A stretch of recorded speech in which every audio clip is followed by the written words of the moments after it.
נשמת כל חי תברך, תברך את שמך השם. נשמת כל חי תברך, תברך את שמך השם. ומבלעדיך אין לנו מלך ומלך. Shalom Uvracha, Parashat Vaishlach cette semaine. Je vous fais remarquer qu'il y a 3 parachiotes dans la Torah qui se suivent et dont le deuxième mot est Yaakov. On dit Vayetze Yaakov, Vaishlach Yaakov, Vayeshev Yaakov.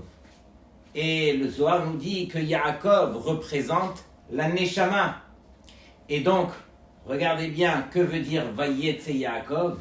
Yaakov, il est venu dans ce monde-ci justement pour attraper toutes les brachot qu'Akadosh Baruch Hu lui a accordées. Il a eu 4 femmes, il a eu les 12 Shevatim, combien de biens il a acquis dans ce monde-ci. Ensuite, on dit Vaishlach. Il a été envoyé ici en mission. Et quelle était sa mission? De pouvoir justement surmonter tous les nisyonotes, toutes les épreuves, comme on va le revoir ici. Et ensuite, Vayeshev Yaakov, il a voulu bien sûr s'asseoir, se calmer. Qui sait parmi nous qui n'aimerait pas être au calme? Et donc, on lui a dit à Yaakov, tu n'es pas venu sur terre justement pour te calmer, tu es venu sur terre pour surmonter ces épreuves. Et on le sait, nous aussi on vit sur terre et on voit qu'au quotidien combien on est mis à l'épreuve, et ces épreuves elles ne vont qu'en augmentant. Pourquoi? Parce que Akadosh Baruch Hu, il veut tirer de chacun d'entre nous le maximum. Regardez ce que le Harizal nous dévoile. Comme on a dit, Yaakov représente la Neshama. Le Harizal il dit Neshama Gevoa Me'olam Ha'atzilut. Donc cette Neshama Vayetze Yaakov, elle descend du monde le plus élevé, du Olam Ha'atzilut, et elle va descendre dans ce monde-ci. Nishlecha la'olam kedei letaken. Pourquoi cette Neshama est descendue? Justement pour pouvoir réparer ce qu'elle est venue faire, puisque elle a combien endommagé dans les vies antérieures. Ensuite, Vaishlach. Le Zohar il nous dit Kibla shlichut she'en adam acher ba'olam yachol la'asot. Elle a reçu justement une mission que personne d'autre ne pourra accomplir si ce n'est que cette Neshama. Et Vayeshev, ensuite, on permettra à cette Neshama les Ashrot Shechina Beveto Bechaya Be'olamo. On permettra justement à cette Neshama de faire résider la Shechina dans sa maison, dans sa vie, dans son Olam, dans son monde.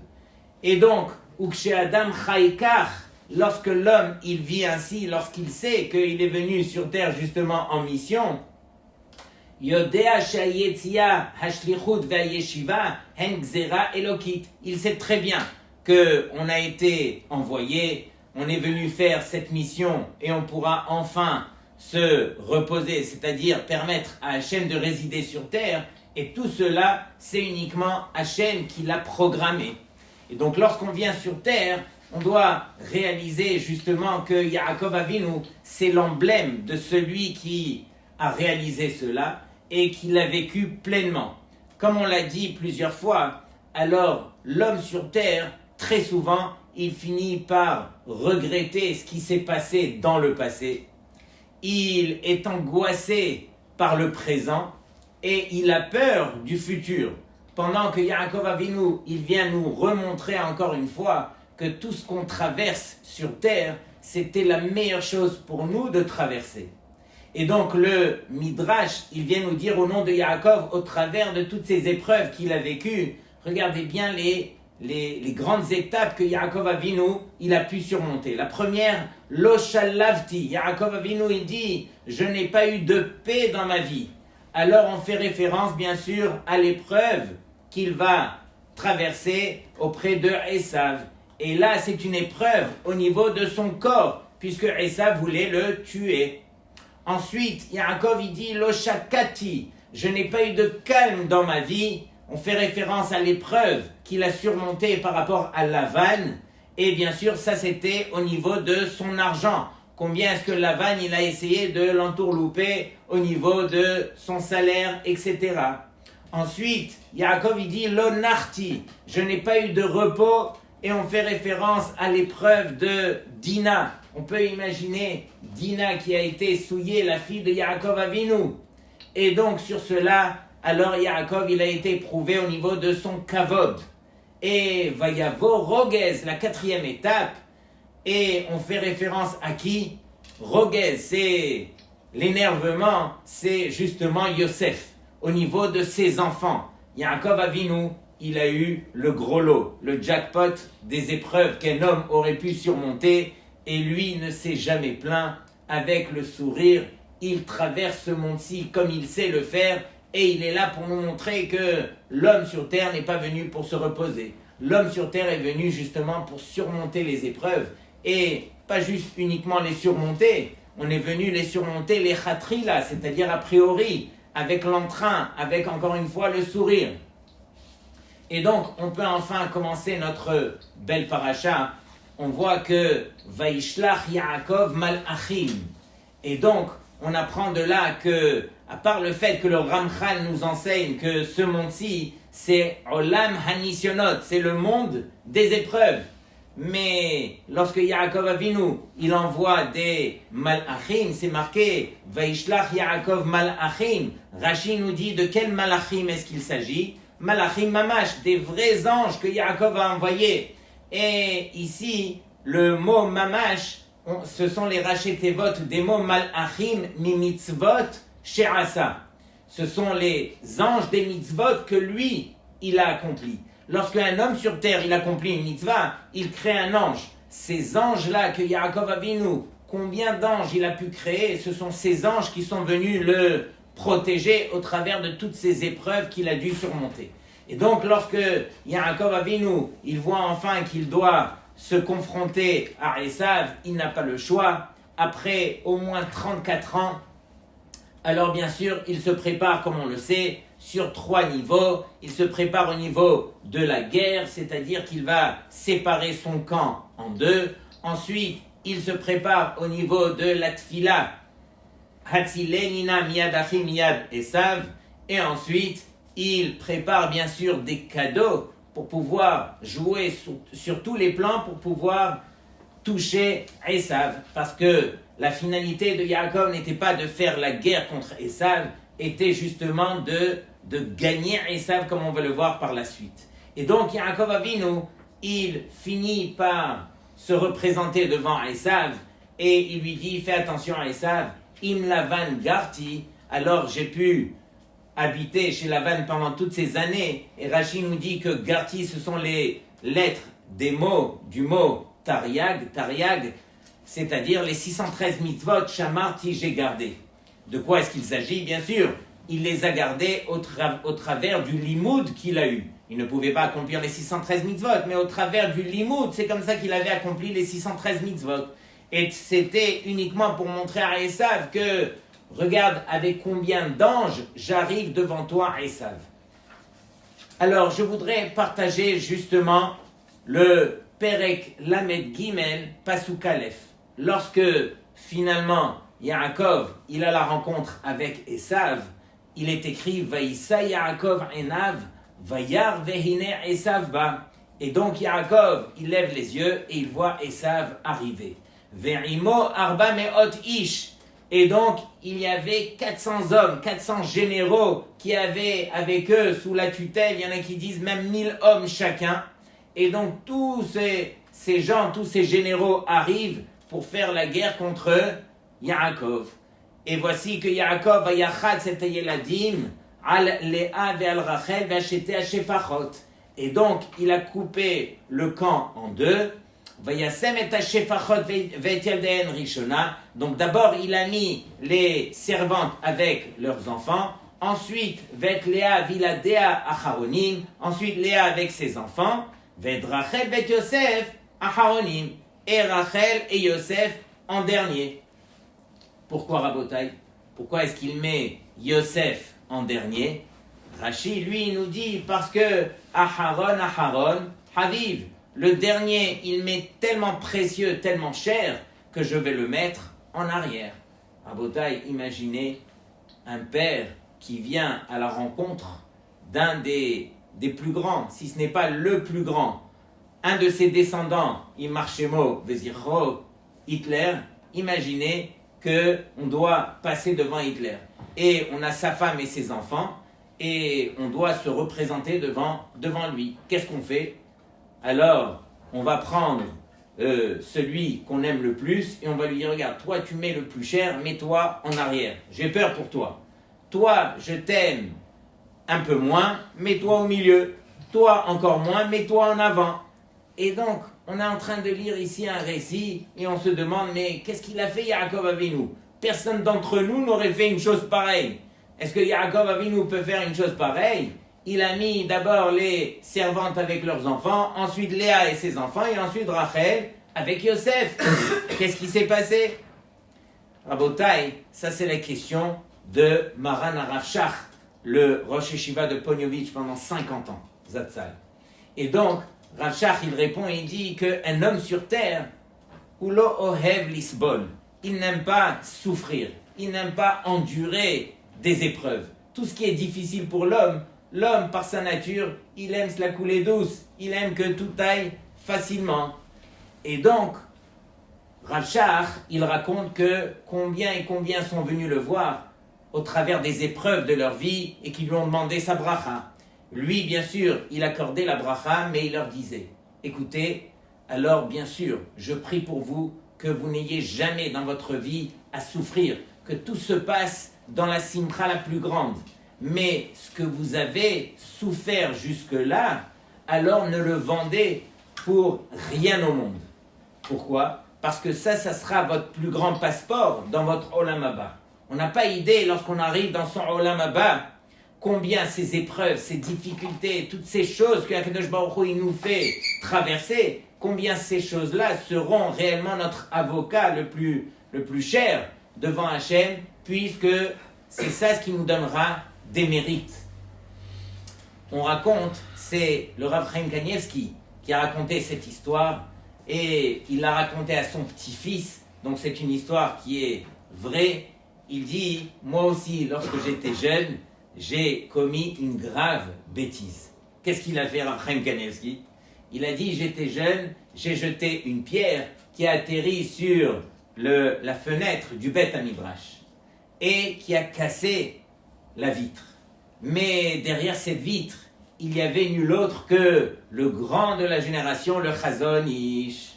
Et donc le Chazon Ish, il a reçu les éclats avec la pierre, il sort du Beth Hamidrash, il voit son neveu, puisque la mère de Rav Chaim Kanievski, c'est la sœur du Chazon Ish.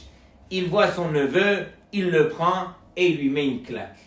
Et ensuite, il va chez sa maman, sa sœur, et donc il lui dit, écoute, de ma vie, je n'ai pas eu à faire ce que j'ai fait à ton fils pour un autre enfant. C'est-à-dire que sa sœur, à ce moment-là, imaginez, elle a vu que le grand de la génération, il a mis une claque à son fils. Combien est-ce qu'elle a dû pleurer pour que ce fils, il grandisse? Mais l'histoire ne s'arrête pas là. Rav Chaim Kanievski raconte lui-même que son père, le Stipler, une fois c'était un Shabbat, et il y avait un enfant qui était mishtolel, qui bougeait, qui dérangeait en pleine choule, en plein Sefer Torah. Et donc le Stipler s'est levé de sa place, il a pris l'enfant et il lui a mis une claque. Et là, Rav Chaim Kanievski, il a vu le père de l'enfant qui a blêmi, qui a rougi, qui a changé de couleur. Et donc, à ce moment-là, Rav Chaim Kanievski, il a couru chez le père et il lui dit, s'il te plaît, ne dis rien. Sache que ton fils deviendra un Talmid Chacham. Et pourquoi il a dit ça, Rav Chaim Kanievski? Parce que sur lui-même, il témoigne que s'il est devenu Talmid Chacham, c'était grâce à cette claque qu'il avait reçue de nul autre que le Chazon Ish. Et Behemet, ce petit garçon est devenu un grand Talmid Chacham à Bnei Brak. Mais Rabotai, ça c'est la claque du Chazon Ish. Imaginez la claque qui vient d'Hachem. Combien de fois dans notre vie, HaKadosh Baruch Hu nous éprouve. Et nous, on peut traduire ça par une claque. Mais il faut savoir combien cette claque, bien sûr, elle vient nous faire grandir.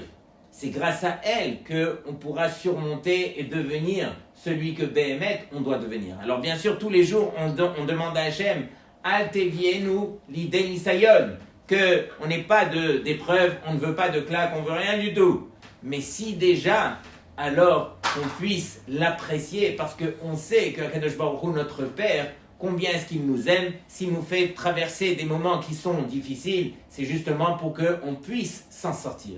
Et donc ici, revenons au texte, on voit que directement, Yaakov Avinu, pourquoi est-ce qu'il a mis Yosef en dernier, pourquoi est-ce qu'il a mis les fils des servantes en premier, comme on a expliqué, du fait que parmi tous les enfants, qui c'est qui ont été sauvés, qui c'est qui ont souffert dans leur vie, alors en avant-première, c'était les enfants des servantes. Pourquoi ? Parce que tout le monde se moquait d'eux, personne ne voulait jouer avec eux, on les rabaissait. Ah, vous avez souffert, vous avez plus de mérite, mettez-vous en avant. On arrive devant Esav. Esav, c'est les forces du mal. Pour pouvoir surmonter les forces du mal, il faut des mérites. On met les enfants des servantes en avant. Ensuite, ceux qui étaient un petit peu moins, les enfants de Léa. Mais Yosef, qui était l'enfant gâté de son père, celui qui avait le moins de mérite, mettons en arrière Yosef, qui a moins de mérite que tous les autres, on va passer devant les forces du mal, mets-toi en arrière.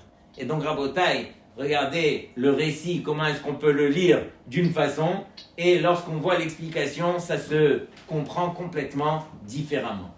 Et en fin de compte, on voit que Yaakov Avinu, il a fini par se prosterner 7 fois devant nul autre que Esav. Qu'est-ce qui s'est passé là ?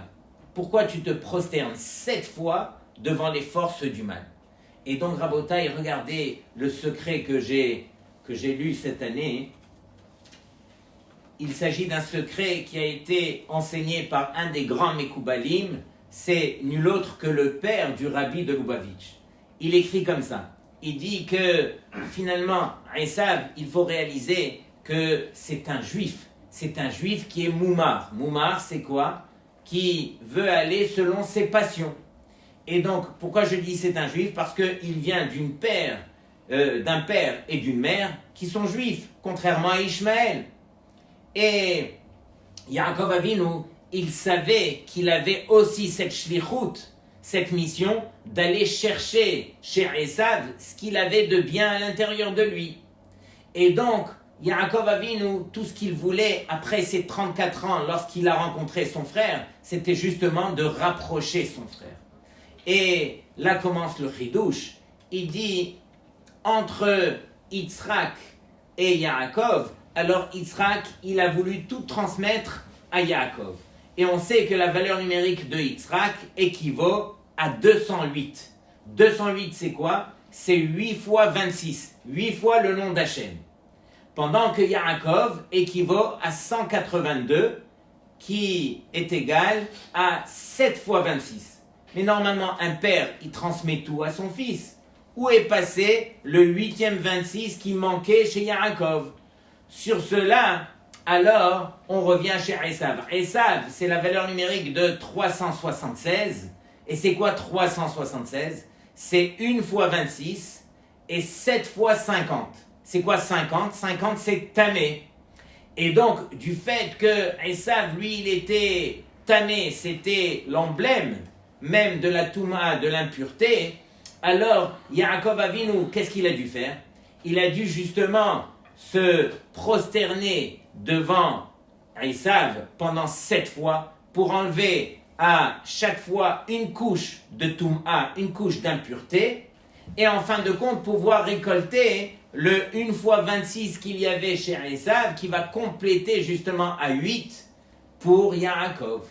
Et donc bien sûr tout ça c'est une allusion pour montrer que Yaakov Avinu, tout ce qu'il voulait c'était encore une fois racheter son frère et que son frère comprenne quel était le rôle de Yaakov et quel était le rôle de Esav. Comme on le sait, Esav, lorsqu'il voit Yaakov avec tout ce troupeau, avec toute cette richesse, Alors Esav il dit à Yaakov, mais qu'est-ce qu'il y a ici? Il y a un défaut de fabrication. On s'était mis d'accord. Moi j'étais celui à qui on allait donner les valeurs de ce monde-ci. Olam Hazé appartient à Esav et Olam Haba appartient à Yaakov. Et quand je te vois Yaakov arriver avec autant de richesses, je me dis, mais qu'est-ce qui s'est passé? Tu as obtenu les deux mondes, mais voici que Yaakov, il vient se défendre.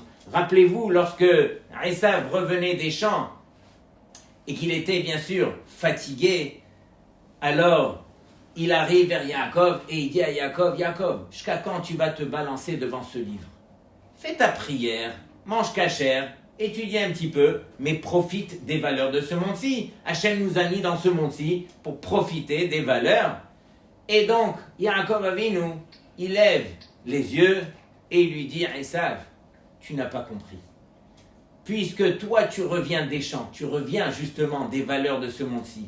Comment se fait-il que la Torah témoigne Vehu Ayef, et lui, il est fatigué. Normalement, tu reviens de ce monde-ci, des plaisirs de ce monde-ci. Tu aurais dû être en forme. Que veut dire Vehu Ayef? Et là, Yaakov Avinu, il vient nous donner quel est le secret pour être justement heureux et joyeux dans ce monde-ci. Yaakov Avinu, combien il s'est investi dans les premières années de sa vie, dans tout ce qui va s'appeler le limoud. Aré, il a fait un détour de 14 ans, nuit et jour en train d'étudier pour pouvoir se préparer justement à emmener les Shevatim, pour se construire en tant qu'homme, en tant que père et en tant que justement dirigeant du clan Israël, Bechir Sheba Avot. Et donc tout cela, Yaakov Avinu, il vient le montrer à Esav, il vient lui dire, mais on a besoin, nous, pour être heureux, on a besoin de trouver l'équilibre. Et l'équilibre, il sera atteint uniquement au niveau de notre âme avec notre corps. Le corps, lui, a besoin des plaisirs de ce monde-ci, ça on n'a pas besoin de l'expliquer. Mais la Neshama, elle a besoin justement d'être nourrie à son niveau, au niveau spirituel, par le limoud. Et donc celui qui arrive justement à trouver l'équilibre entre ces deux, il trouvera le plaisir dans ce monde-ci. Vehu Ayef, c'est uniquement celui qui est venu pour prendre justement les plaisirs. Pour lui, c'était le but, de prendre les plaisirs. Celui-là, il restera toujours fatigué dans sa vie. Pourquoi est-ce que lorsqu'on vient des vacances, alors on a besoin de vacances pour se reposer? Parce que justement, si on a été en vacances sans sa Gemara, alors on n'a fait que nourrir notre corps, on reviendra épuisé. Allez avec votre Gemara la prochaine fois en vacances et vous allez voir combien alors vous arriverez en forme. C'est la promesse de Yaakov. Et Yaakov, il dit à Esav, tu me vois avec ces richesses, sache que ça a été uniquement autour de la bracha que Hachem m'a accordé, justement par rapport à ce limoud que j'ai pu avoir. Lorsque quelqu'un étudie Torah, il vit Torah, alors on va lui accorder tout ce qu'il aura besoin, justement pour compléter et arriver à ce niveau de Torah qu'il visait. La Torah nous raconte que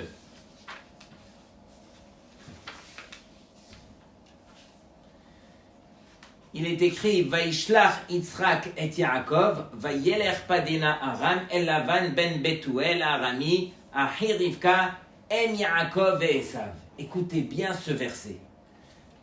Yitzhak a envoyé Yaakov, et il l'a envoyé où? À Padan Aram chez Lavan. Pourquoi? Pour qu'il trouve une femme.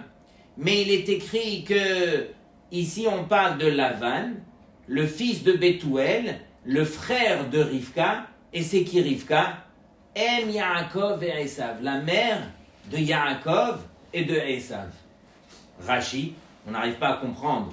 On sait que Rivka, c'est la mère de Yaakov et Esav. Qu'est-ce que Rashi nous dit?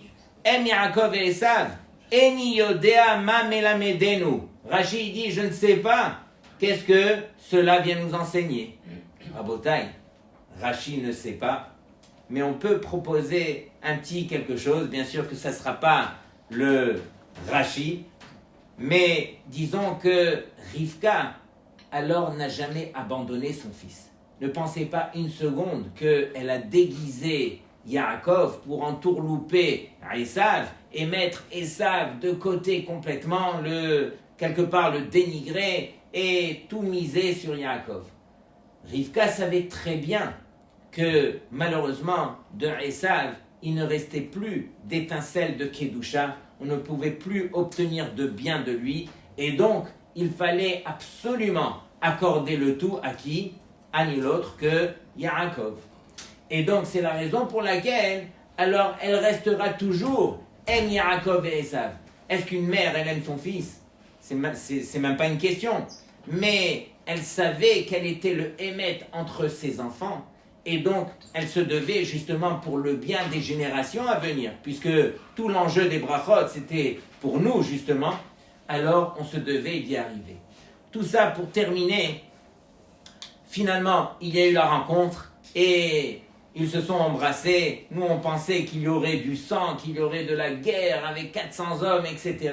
Et en fin de compte, Esav, lui, il a baissé la tête, puisque la veille, Yaakov Avinu avait surmonté l'épreuve au niveau de la guerre qu'il a eue, de la bataille qu'il a eue avec l'ange de Esav. Et c'était à ce moment-là que Hodalo Babrachot, toutes les brachot que Yaakov avait reçues, c'était à ce moment-là que Esav, il lui avait accordé, il était d'accord. Et donc c'est la raison pour laquelle, lorsqu'il s'est confronté à lui, alors Esav déjà, il savait que il n'allait pas se disputer puisqu'il était d'accord. Mais regardez un petit point. Lorsque Esav est passé justement, les femmes et les enfants de Yaakov sont passés devant Esav, alors Esav, lui, devant lui, il y avait, mais combien de bêtes Yaakov lui avait offert. Si vous faites le compte, il y a 550 bêtes que Yaakov Avinu lui a offert. C'est un troupeau énorme. Plus son troupeau à lui, à Yaakov.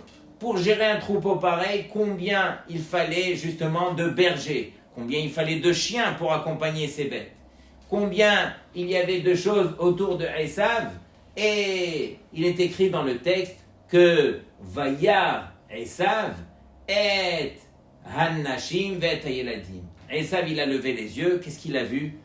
Il a vu les femmes et les enfants. Rabotai, rappelez-vous, il y a quelques semaines, lorsque Yitzhak Avinu, il est sorti dans les champs, alors Vayetze Yitzhak la Suach Basade Ifnot Arev.